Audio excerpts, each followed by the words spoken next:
pemilu tuh yang lebih dipertimbangkan lebih ke ketidakpastian kebijakan. Oke. Itu pun hanya sebagian pengusaha yang mungkin bisnisnya terkait dengan perizinan. Tambang, perkebunan ya. Pemilih paling besar besok 2024 anak muda. Nganggur. Ya, tapi mungkin ambisi politiknya tinggi. Wah, itu racikan bagus untuk kekacauan sosial kan. Gagasan ekonomi terasa sangat elitis padahal enggak.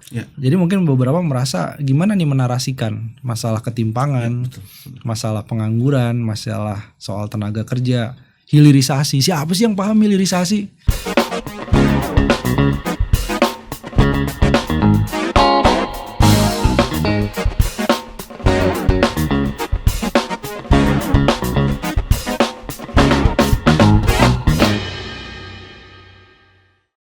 Halo Sobat Bisnis, kita berjumpa lagi di Broadcast Bisnis Indonesia. Dan di episode kali ini kita akan berbincang mengenai situasi ekonomi Indonesia di pertengahan 2023. Dan juga kita bakal berbincang lebih lanjut lagi mengenai persiapan menuju 2024.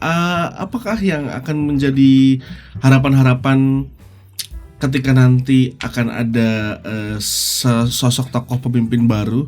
Seperti apa kira-kira harapan-harapannya baik dari dunia usaha maupun dari sisi industri, dan juga mungkin juga ada sedikit cercah keinginan ya untuk dari masyarakat sendiri untuk dari sisi ekonomi ketika ada presiden baru akan seperti apa nih. Nah, kita akan ngobrol-ngobrol dengan Mas Bima Yudhistira, Eksekutif Director dari Selios. Halo Mas Bima. Halo kabar, Mas. Kabar baik. Mas, sebelum kita masuk ke obrolan mengenai 2024 nanti Mas, kita bicara mengenai yang paling dekat nih Mas nih. Karena kan pertumbuhan ekonomi di kuartal sekarang ini ada di atas 5%. Nah, meski dibayangi perlambatan ekonomi global dan juga situasi ekonomi global sekarang ini Mas, kira-kira optimisme ekonomi Indonesia di menuju 2023, menuju akhir tahun 2023 ini apakah akan sesuai dengan target dan juga harapan pemerintah Mas? Kalau pemerintah targetinnya pertumbuhan ekonomi 5,3% ya. Udah di atas ya? Ya, problemnya kalau dilihat sekarang ini kan kemarin ada momentum lebaran, ada gaji ke-13, kemudian THR juga. Nah sekarang memasuki kuartal 3 THR udah mulai habis. Betul. Ada uang masuk sekolah tahun ajaran baru. Kemudian biaya hidup juga di beberapa tempat kita masih lihat inflasi cukup tinggi ya, terutama soal pangan masih jadi masalah. Ada El Nino juga sebuah tantangan. Kemudian sebelumnya kita mengandalkan booming komoditas. Problemnya booming komoditas nggak bisa dipastikan kapan akan terus berlanjut. Kalau lagi booming, kalau lagi booming ya kan. Kalau sekarang ini beberapa komoditas koreksinya cukup dalam. Paling nggak kembali lah ke posisi 2021 misalnya. Nah kita lihat juga yang mendorong adalah konsumsi domestik dan belanja pemerintah. Tapi kalau melihat konsumsi domestik juga harus hati-hati. Karena kita bagi 3 ya, misalnya kelas atas. Kelas atas itu ada kecenderungan udah mulai belanja. Tetapi tabungannya masih cukup tebal. Artinya mereka juga belum confidence untuk langsung membelanjakan ya. Terutama belanja apa? Belanja untuk suku cadang, mobil atau kendaraan bermotor. Itu dari data eceran juga masih belum indikasi ada naik tinggi. Kemudian belanjanya lebih ke arah belanja rekreasi, mungkin lihat konser, entertainment gitu ya. Itu orang-orang kaya. Kemudian kalau untuk yang kelas menengah, sebagian masih agak worry soal lapangan pekerjaan sebenarnya. Karena mereka yang berpendidikan, dia lulusan dari sekolah vokasi atau perguruan tinggi, itu dihadapkan pada sempitnya lapangan kerja. Nah yang bawah ini yang paling kasihan nih. Jadi 40% pengeluaran yang paling bawah nih, itu mereka berhadapan dengan masalah pangan, beberapa berhadapan dengan tingginya suku bunga pinjaman, kemudian juga mereka juga berhadapan misalnya dengan masalah soal inflasi di luar pangan ya. Termasuk efek dari BBM masih terasa sebagian ke masyarakat paling bawah ini. Jadi konsumsi pun juga nggak bisa terlalu diandalkan. Belanja pemerintah tumbuhnya bagus kan 10%. Tapi belanja pemerintah itu porsinya cuma 7,5% di kuartal kedua. Nah ini tantangannya gimana nih mempercepat belanja pemerintah biar porsinya lebih besar lagi terhadap ekonomi, tapi pertumbuhannya juga bisa lebih tinggi, terutama di sisa-sisa tahun ini. Jadi kalau pemerintah target 5,3%, prediksi nih ya, kemungkinan besar hanya kisaran 4,9 sampai 5% di akhir 2023. Kalau kira-kira hal apa Mas yang bisa mendorong untuk pemerintah supaya bisa belanja pemerintahnya supaya bisa tercapai nih, dan juga ngebantu supaya nggak terlalu tinggi inflasinya Mas? Ya, belanja pemerintah dan inflasi. Maka kuncinya ada di infrastruktur sebenarnya. Jadi infrastruktur itu punya dampak terhadap stabilitas harga. Karena kalau jaraknya makin dekat, kemudian juga dari mulai petani sampai ke pasar itu jalannya bagus di daerah-daerah, di desa-desa, menghadapi El Nino, irigasinya dan bendungannya juga bagus, itu bisa membuat harga relatif lebih stabil, terutama untuk tanaman pangan.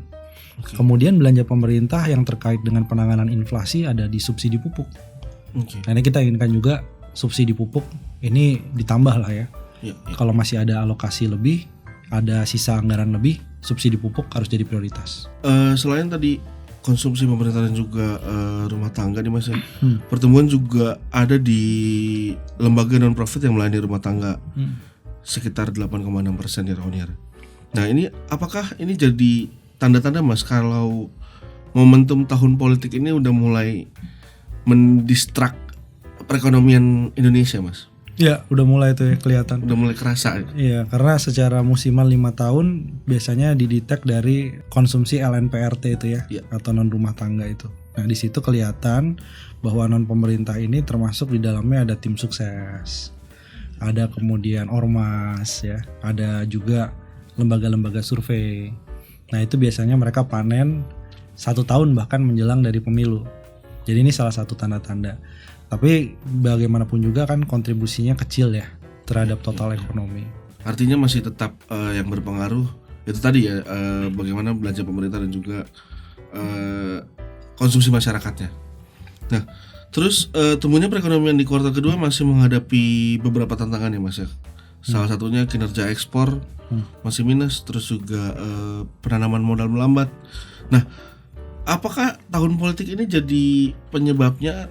Karena bisa dibilang pengusaha masih menanti nih, apa akan ada seperti apa nih sampai akhir tahun nanti, atau memang kondisi perekonomian global juga yang berpengaruh kuat Mas antara perekonomian global dan juga kondisi politik Indonesia sekarang? Sebenarnya pertimbangan dari pelaku usaha, pemilu satu pertimbangannya. Tapi sebenarnya pemilu itu yang lebih dipertimbangkan lebih ke ketidakpastian kebijakan. Itu pun hanya sebagian pengusaha yang mungkin bisnisnya terkait dengan perizinan, tambang, perkebunan, ya. Itu mungkin yang sensitif dengan pemilu. Tapi kalau overall ini lebih disebabkan sama faktor global.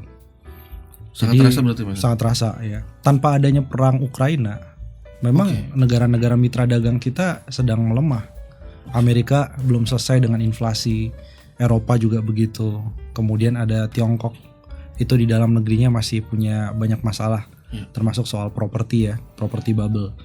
Jadi kalau dilihat petanya memang global tidak bisa terlalu diandalkan, maka solusinya harus cari alternatif. Mitra-mitra dagang alternatif kita nih harus dilihat di Afrika bagian utara. Kemudian yang kaya dari minyak nih, Saudi, kemudian ada Qatar, negara-negara Timur Tengah yang mendapatkan bonanza minyak dalam periode 2020 sampai 2022. Nah, ini mereka juga jadi salah satu tujuan ekspor yang potensial, ekspor maupun asal investasi. Nah, itu. Tapi dilihat dari berbagai perspektif, memang 2023 ini untuk ekspor di banyak negara trennya memang cenderung mengalami pelemahan sejak adanya rebound di 2022 kemarin. Kemudian apakah BRICS juga berpengaruh Mas terhadap itu tadi ya, karena kan kita ngelihat kelihatannya salah satu salah satu alternatif baru gitu ya, dan juga salah satu pilihan baru ketika kita bicara soal BRICS, dan Indonesia kayaknya masih maju mundur nih. Kalau Mas sendiri ngeliatnya kayak gimana Mas? Ya, secara oportunis dan pragmatis memang BRICS pasarnya besar-besar. Ada China di situ. Kemudian ada India juga besar, ada Brazil juga.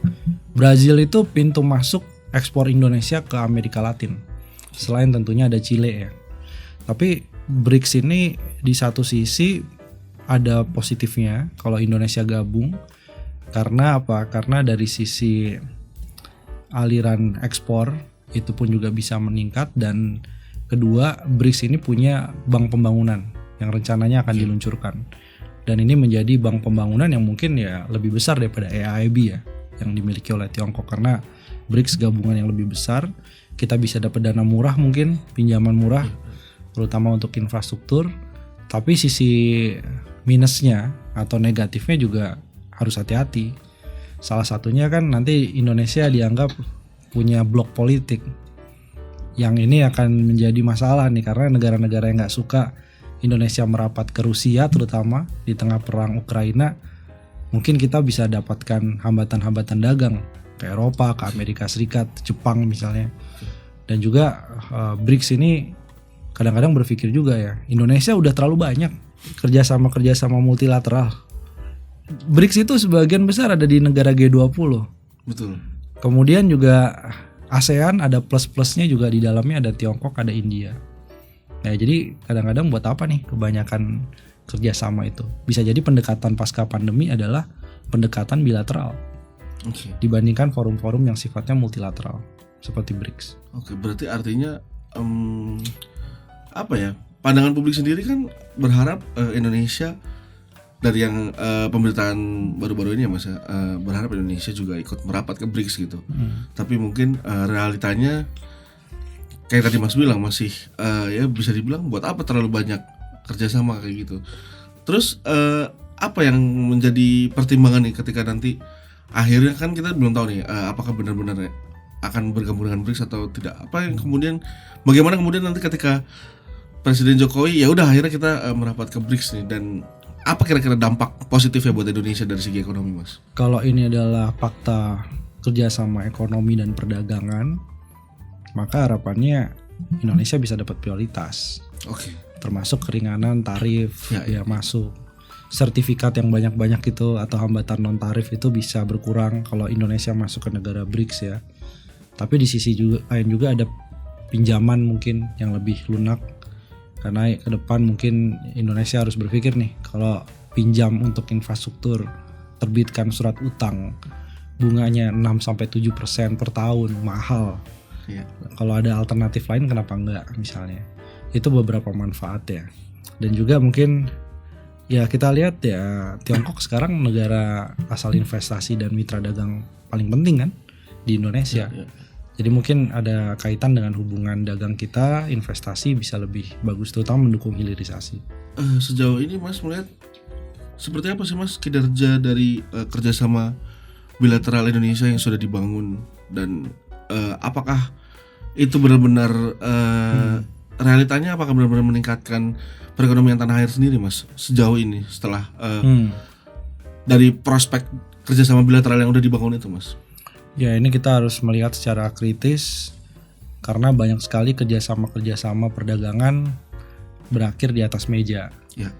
Jadi maksudnya di atas meja itu yang awalnya misalnya liberalisasi perdagangan, tapi ternyata sedikit pengusaha yang memanfaatkan keringanan tarif.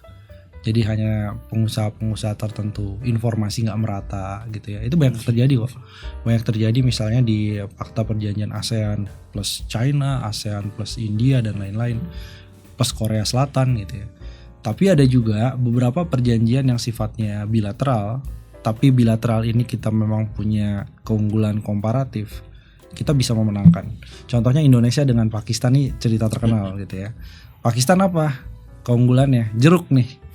Sementara Indonesia apa? Sawit. Kalau gitu bukan liberalisasi total, tapi sawit ditukar dengan jeruk. Jadi jeruk Pakistan ekspor ke Indonesia kena tarif yang lebih murah. Indonesia ekspor CPO itu bisa kena tarif yang lebih rendah untuk pasar Pakistan. Nah, itu pemanfaatannya masif waktu itu. Artinya harus ada yang lebih apa ya, maksudnya lebih di sebarluaskan lagi informasi-informasi terutama yang berkaitan dengan keuntungan-keuntungan saat transaksi itu tadi ya Mas, transaksi dagang antar negara itu tadi ya Mas. Iya, jadi lebih selektif ya. Saya pikir nggak semua kerjasama harus kita ikuti kok. Oke. Kita pilih-pilih aja yang menguntungkan. Oke. Nah kemudian bicara tentang alternatif negara mitra dagang nih Mas, gimana dengan potensi Amerika Selatan, karena sejauh ini baru Argentina sama Brazil ya yang baru jadi mitra Indonesia gitu. Sebelumnya ada Chile ya. Dan Chile juga. Chile ada beberapa trade agreement ya, perjanjian dagang dengan Chile. Saya melihat prospek Chile bagus ya. Satu, Chile sekarang sedang menapaki jalan demokrasi, artinya dari sisi bisnis, dari sisi investasi lebih terbuka, lebih transparan, tata kelolanya juga semakin baik misalnya. Dan Chile, Argentina, Brazil jadi salah satu tujuan maupun perantara. Jadi ibaratnya kalau kita mengekspor barang mentah, itu akan diolah di negara-negara Amerika Latin, kemudian akan disebarkan ke negara-negara Amerika Latin lainnya misalnya di kawasan. Itu satu potensi. Dan penduduk juga, mereka demografinya ada yang kelas menengahnya besar, kemudian usia produktifnya juga sedang tinggi. Jadi bisa jadi ke depan pasar Amerika Latin menarik, tapi tantangannya juga banyak. Salah satunya biaya logistik. Kapal yang mengangkut barang dari Indonesia ke Chile ataupun ke Amerika Latin terbatas.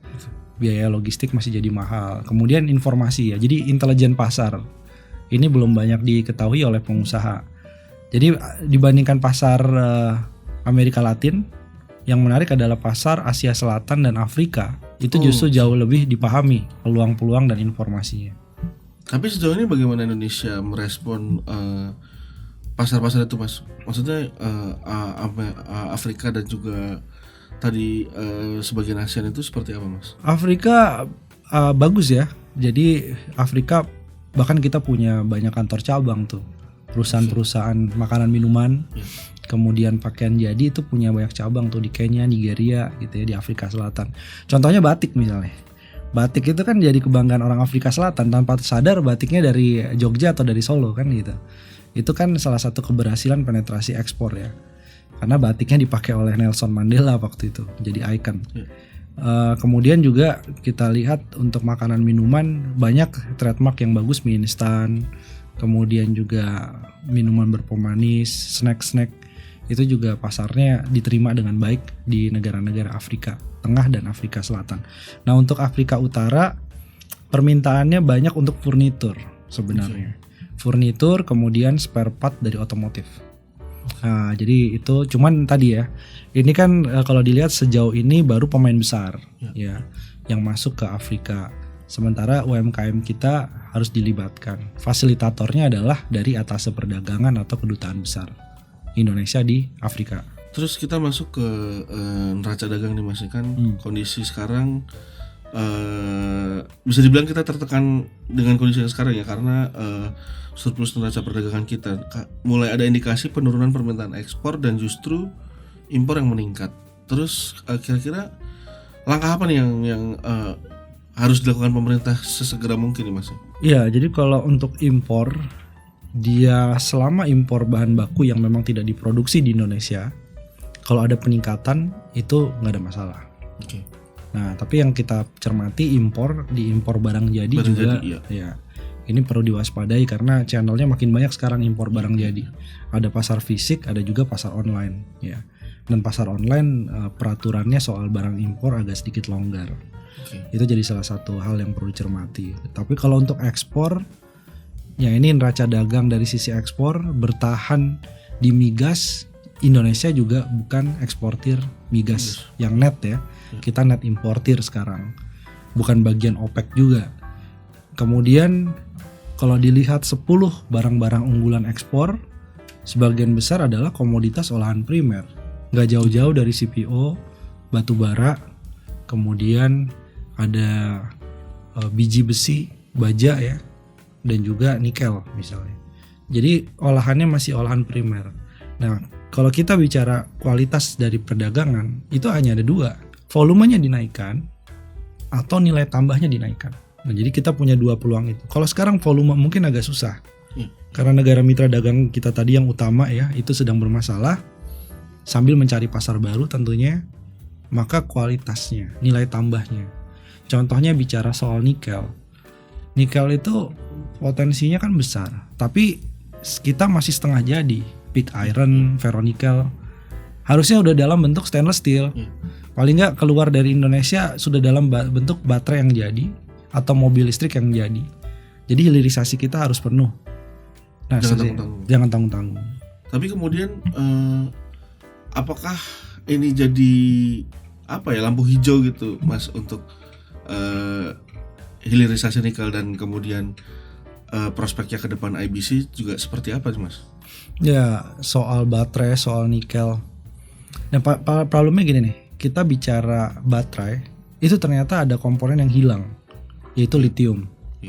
Kedua, kita juga perlu hati-hati karena sebenarnya dalam mobil listrik itu penggunaan nikel secara langsung maupun olahan komposisinya sebenarnya nggak besar-besar banget. Betul. Nikel Indonesia nih cocoknya lebih ke stainless steel sebenarnya. Ya, baja yang tahan karat lah gitu. Jadi kalau mobil listrik dibayangkan sebenarnya bisa jadi kita nggak mengisi baterainya nih, tapi kita mengisi sasisnya. Ya, dan juga komponen lainnya. Itu yang mungkin nilai tambahnya buat Indonesia justru lebih menguntungkan. Kedua, ada concern juga pabrikan besar seperti Tesla, mereka sudah mulai menggeser dari nikel ke katoda berbasis besi atau LFP. Itu mungkin menurut mereka katanya daur ulangnya lebih gampang ya. Kemudian lebih berkelanjutan secara lingkungan, mungkin proses tambangnya, smelternya juga. Ini jadi salah satu ancaman juga. Jadi kita mungkin perlu juga untuk berpikir nih, setelah mobil listrik ini apa nih dari hilirisasi. Dan itu baru bicara satu soal nikel. Belum kemudian bauksit, tembaga nih, beda lagi tuh nanti. Jadi artinya rantai pasok mana yang kita harus masuki dan mana yang nilai tambahnya besar dan cocok dari kadar atau kandungan minerba yang kita produksi. Kemudian mungkin kita masuk ke sedikit menyenggol ke tahun politik nih Mas, menjelang 2024. Kira-kira menjelang 2024 ini apa ya yang harus dilakukan untuk menjaga momentum ekonomi di tengah ketidakpastian global, ditambah lagi kita masuk ke momen tahun politik Mas. Karena kan pasti akan semakin banyak hal yang bergejolak gitu Mas. Saya melihat ada indikator yang perlu kita cermati, pengangguran usia muda. Jadi pengangguran usia muda di Indonesia itu salah satu yang tertinggi bahkan di antara negara berkembang. Bayangin ya, pemilih paling besar besok 2024 anak muda. Nganggur. Ya, tapi mungkin ambisi politiknya tinggi. Wah, itu racikan bagus untuk kekacauan sosial kan. Nah, jadi di banyak negara politik yang menjadi runyam salah satunya karena anak mudanya nganggur. Nah, jadi artinya pemerintah juga harus concern nih bagaimana pembukaan lapangan kerja. Tapi yang berkualitas ya. Karena selama ini lapangan kerja ada online misalnya, ojol. Tapi belum tentu itu berkualitas dari sisi pendapatan dan lain-lain. Jadi kita mungkin butuh masuk ke dalam digitalisasi yang butuh skill programmernya misalnya. Kemudian lapangan kerja di sektor industri yang punya nilai tambah. Hilirisasi tadi butuh banyak sekali tenaga kerja, itu harus matching ke situ. Kemudian anak muda yang ada di sektor pertanian, itu pun juga harus disupport. Regenerasi petaninya harus jalan gitu. Itu satu hal yang krusial. Kedua yang harus dijaga adalah soal stabilitas harga. Karena stabilitas harga ini punya dua sisi nih. Orang lapar, chaos ya. Kalau orang lapar dia pasti akan berpikir yang aneh-aneh. Atau yang kedua, dia lapar maka akan gampang dibeli suaranya. Money politik akan masuk di situ. Sara, politik identitas akan laris di tengah masyarakat yang miskin. Nah, Indonesia ini target kemiskinan ekstrimnya memang terus ditekan. Tapi jangan lupa yang besar di Indonesia itu adalah orang yang rentan miskin. Jadi dia masuk kategori tanggung sebenarnya. Nah, ini nih yang jumlahnya banyak nih. Jadi pernah ada studi bilang 115 juta orang yang disebut sebagai kelas menengah nanggung atau rentan miskin. Nah, yang kaum-kaum insecure ini yang harus kemudian diberikan perlindungan sosial, kemudian dijaga harga pangan tetap stabil biar daya belinya terjaga, dan juga ya mereka harus diedukasi, artinya pendidikan ya, sehingga mereka juga bisa membedakan tadi tuh mana yang kemudian hoax, mana yang kemudian menggiring ke politik identitas, mana yang memang politik gagasan. Nah, sehingga 2024 transisi kepemimpinannya bisa berjalan smooth gitu. Tadi Mas bilang salah satu hal yang cukup vital adalah soal pangan ya Mas, soal kebutuhan pangan masyarakat. Nah, apa ya? Kemudian apakah ini bisa jadi salah satu strategi baru nih untuk para calon-calon dan juga mungkin mereka-mereka yang akan bertanding nanti? Karena mengingat sampai sekarang ini masalah pangan ini masih belum terselesaikan dengan baik ya, maksudnya dari tahun ke tahun, dan apalagi masuk ke pertengahan tahun ini mendekati El Nino juga kondisinya juga masih bisa dibilang cukup parah, harga pangan masih bergejolak di beberapa daerah kayak gitu. Apakah itu bisa jadi racikan baru untuk mereka-mereka yang akan bertanding Mas, atau apa ada gagasan-gagasan lain baru lagi? Semua kandidat ya sekarang 3 ya, Mas Anies, Mas Ganjar, kemudian Pak Prabowo, 3-tiganya harus bicara banyak soal masalah pangan ya. Entah mereka punya latar belakang pertanian atau tidak, kan ada timnya ya. Itu harus bicara tuh gimana caranya anak-anak muda bisa lebih tertarik gitu ya, terjun ke pertanian. Dengan cara apa? Kalau pinjamannya murah, berarti harus berani bilang tuh dalam program kampanyenya, kalau saya terpilih jadi presiden, KUR 0% bunganya untuk pertanian. Yang konkret aja, clear gitu. Ya, kemudian bagi anak muda yang terjun ke sektor pertanian dan tidak punya lahan, nah itu akan disediakan oleh pemerintah sewa gratis selama 10 tahun misalnya. Nah itu, jadi harus ada bentuk-bentuk kampanye atau program yang konkret sifatnya. Nah sebenarnya Pak Jokowi kan telah memulai dengan reforma agraria, ada perhutanan sosial juga, dan banyaklah program-program dari reforma agraria itu yang mungkin perlu ditekankan dan dimodifikasi sehingga reforma agrarianya menyambung dengan ketahanan pangan, bukan hanya sekedar bagi-bagi sertifikat misalnya. Jadi lahan yang sudah dibagikan kepada para petani wajib produktif, wajib diasistensikan ataupun didampingi, wajib didorong subsidi pupuknya ke sana, sehingga ada korelasi nih, kita bagi-bagi sertifikat itu nyambung dengan penurunan impor. Nah sekarang bagi-bagi sertifikat, impornya komitmen beras 2 juta ton. Nah itu kan jadi ada kontradiksi, ada food estate tapi impor berasnya juga tinggi. Jadi mungkin harus ada penselarasan program-program soal pangan yang sudah ada, dimodifikasi. Dan kalau perlu selain masalah bunga, lahan, juga merubah dalam Undang-Undang Cipta Kerja ada pasal yang ini menjadi pasal karet, karena di situ dibilang bahwa impor pangan itu sama dengan produksi dalam negeri untuk memenuhi kebutuhan. Itu saya pikir nanti akan jadikan karet untuk membenarkan bahwa El Nino impor, kekeringan impor, anak mudanya malas ke sektor pertanian impor gitu. Jadi rumus itu harus dirubah dengan regulasi yang tegas. Lalu selain tadi kita bicara masalah pangan, lebih kompleksnya lagi soal ekonomi nasional nih Mas, perekonomian nasional. Sampai sekarang kita melihat bersama-sama gagasan-gagasan mengenai ekonomi belum muncul dari masing-masing calon.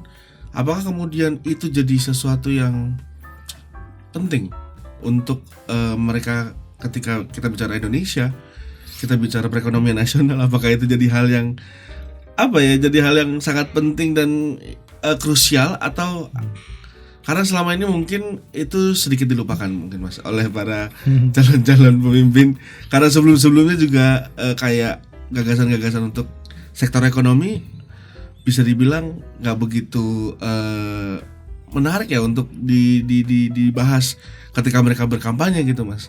Kalau Mas sendiri melihatnya gimana Mas? Ya itu ada beberapa kemungkinan ya. Yang pertama, belum ketemu wakil presiden yang pas.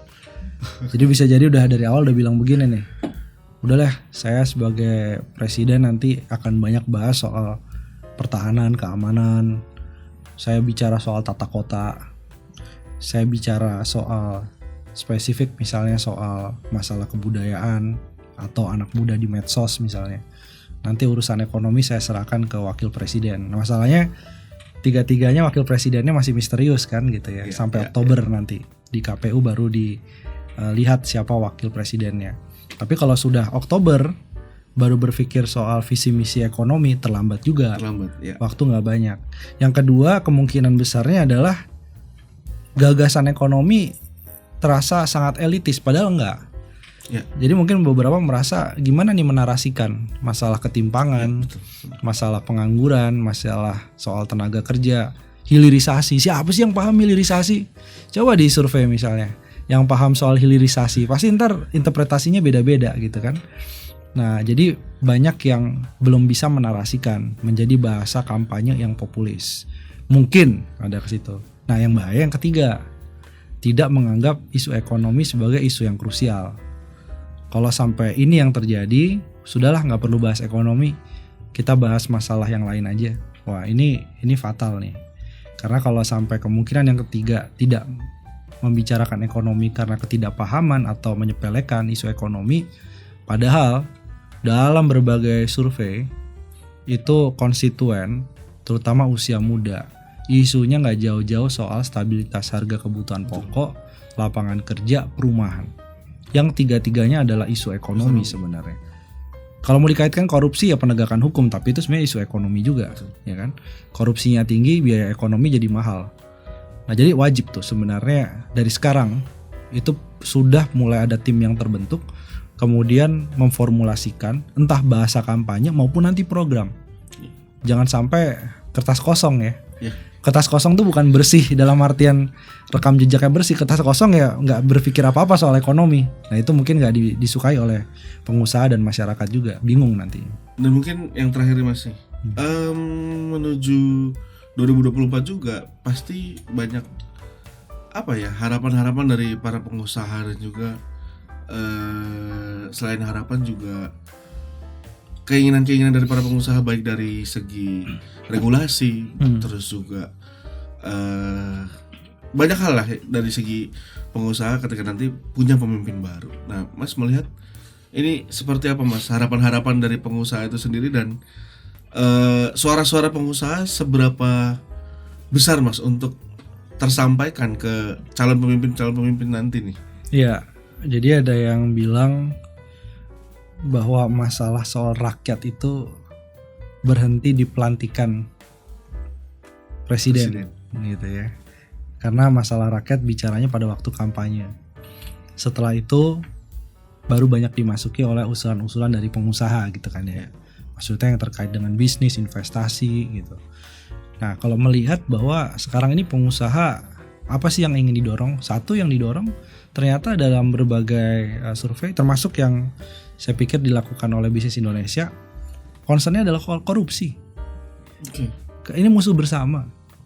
Dan ini menyambung dengan berbagai temuan ya, bahwa korupsi itu meningkatkan ICOR, Incremental Capital Output Ratio, bikin investasi tidak efisien, investasi boros tidak menarik, relokasi yang tadinya ke Indonesia jadi batal karena pertimbangan tata kelola korupsi salah satunya, itu harus diadres. Kemudian yang kedua, pengusaha juga melihat dari berbagai temuan bahwa biaya logistik masih relatif mahal, indeks logistik kita juga kemarin sempat turun 17 peringkat misalnya. Dan yang ketiga terkait dengan konektivitas antara infrastruktur ini itu dengan daya saing di sektor industri pengolahan. Ini semua harus terintegrasi, dan saya pikir pengusaha ini juga menginginkan ya transisi kepemimpinan yang smooth gitu ya, sehingga stabil, ada kepastian kebijakan, kemudian kebijakan jangan berumur pendek. Jadi jangan ada lagi lah kasus-kasus seperti, saya ingat beberapa saya catat tuh, ada misalnya pada waktu itu ojol dilarang, kemudian sorenya diperbolehkan lagi. Ada lagi kemudian naikkan harga BBM, kemudian sorenya dibatalkan. Minyak goreng juga sama, pelarangan ekspor sawit gitu ya, nggak bertahan lama, kemudian sudah dibuka lagi ekspornya. Nah, jadi pengusaha intinya menganggap bahwa pemilu itu adalah ajang untuk mencari solusi ekonomi, dan transisi dan stabilitas keamanan menjadi hal yang penting di dalam menjamin pemilu berkualitas. apakah kemudian dari para pengusaha-pengusaha ini juga menyelipkan solusi-solusi Mas dari permasalahan-permasalahan tadi, kayak kebijakan yang instan tadi? Apakah kemudian dari para pengusaha juga menyuarakannya dengan menyarankan pemerintah untuk riset dulu lah sebelum bikin kebijakan kayak begitu, atau sejauh mana Mas partisipasi pengusaha untuk mendapatkan kenyamanan tadi Mas? Iya, saya pikir selama ini juga pengusaha banyak yang memiliki privilege ya untuk menyampaikan berbagai gagasan terhadap masalah ya. Cuma nanti kan problemnya gagasan, saya kira apa sih gagasan? Ekonomi lebih bersih tadi ya, tata kelola yang lebih baik. Tapi nanti biasanya mentoknya di eksekusi di pemerintahan sendiri. Ya. Tapi saya pikir tekanan dari pengusaha terutama buat capres nih yang kedepannya. Ini saya pikir harus ditingkatkan lah. Sehingga isu-isu ekonomi itu menjadi isu yang utama dibandingkan isu lain termasuk politik identitas. Terima kasih banyak Mas Bima buat ngobrol-ngobrolnya. Terima kasih juga buat Sobat Bisnis yang sudah menyaksikan episode ini. Dan kayak tadi ya, kita ngobrol-ngobrolnya tentang ya intinya adalah harapan-harapan dari berbagai pihak, baik dari masyarakat dan juga pengusaha, untuk mendapatkan pemimpin yang bisa dibilang juga memprioritaskan ekonomi dan juga memprioritaskan isu-isu perekonomian tanah air, supaya ketika nanti pergantian presidennya lebih smooth, terus juga ada kebijakan-kebijakan yang lebih